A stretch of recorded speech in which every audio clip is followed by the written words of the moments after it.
In the previous lessons, we learned about the voice change of assertive sentences. Today, we will learn how to change active voice into passive voice of interrogative sentences. So, today's topic is voice change of interrogative sentences. Now, interrogative sentences are questions.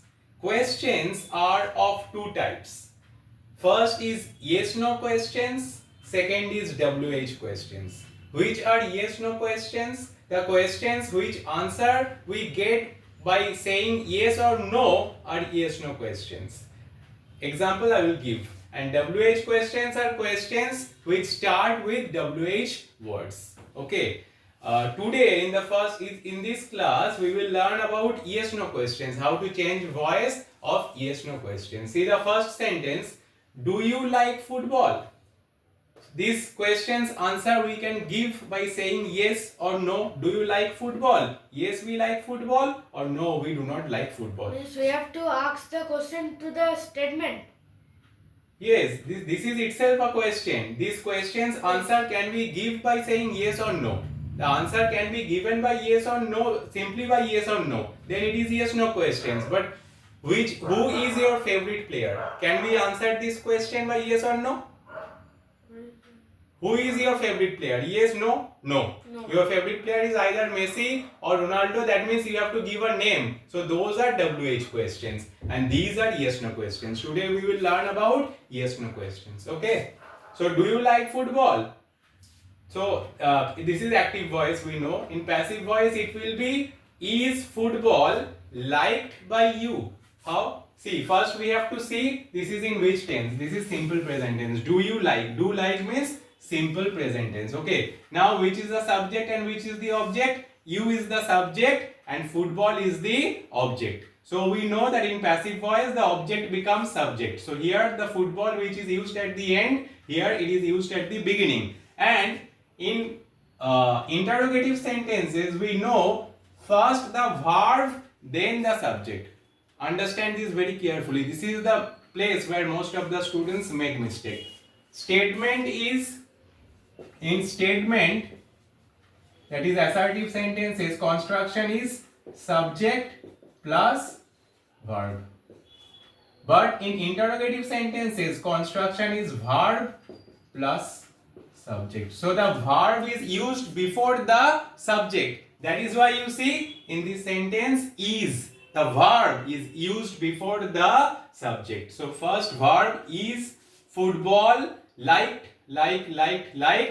by you, and at the end question mark is mandatory. Most of the students forget to give question mark, so in that marks will be deducted. So this is the answer. Do you like football? Is football liked by you? Understood? Second question, has he solved the sums? So here he is the subject, the sums is the object, and has solved, that means the sentence is in which tense? Quick. Simple past tense. Very bad. Has solved means the sentence is in present perfect tense. So present perfect tense, for doing interrogative we have to start with has or have. So why we are starting with have and not with has? Can you tell? Because here the subject is plural. With plural subject we use have, not has. Okay. So that is why here has, because here the subject is he. That is why has is used. But here the object became the subject. So with the sums have. So have the sums been solved by him? Have the sums been solved by him? Been is used because it is in present perfect tense. Question mark mandatory. Next, will you eat ice cream? Simple future tense. Will ice cream be eaten by you? Will ice cream be eaten by you? Okay. Last one, have they sold their car? So they is the subject, their car is the object, and have sold means present perfect tense. So it starts with has. Why? The object becomes subject and this object is third person singular number. So with third person singular number we know we have to use has. Here the subject was there, that is why we used have, but here the object became the subject which is a third person singular number, that is why it is starting with has. So has their car been sold by them? question mark. So this is how we have to do yes no questions from active voice to passive voice. In the next class, we will learn how to change WH questions from active to passive voice.